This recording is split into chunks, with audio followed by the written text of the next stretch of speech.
Fourth, has to do with the application of the days of creation to really all of the rest of history. In Exodus chapter 20, God gives his command that as the Lord created all things in 6 days and then rested, so man is to work for 6 days and then rest on the Sabbath. Honor the Sabbath to keep it holy. This was actually an established pattern from the creation week in Genesis chapter 2, where the Bible tells us that God rested from all of his labor which he had done.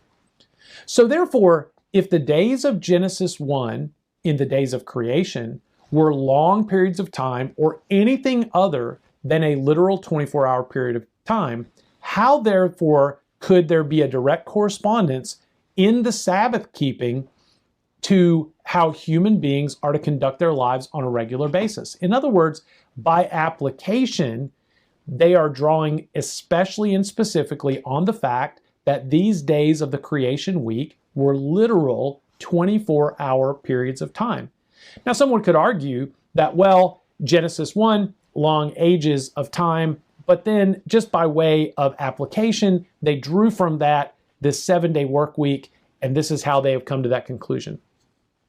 That may very well be the case, perhaps in other instances that I am not aware of.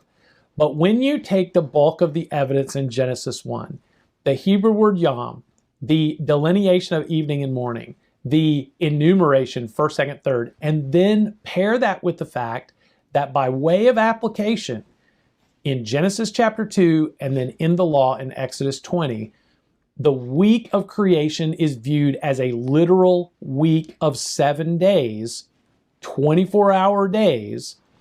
There's a strong case to be made for why we should be interpreting these days in Genesis 1 as literal 24-hour periods of time.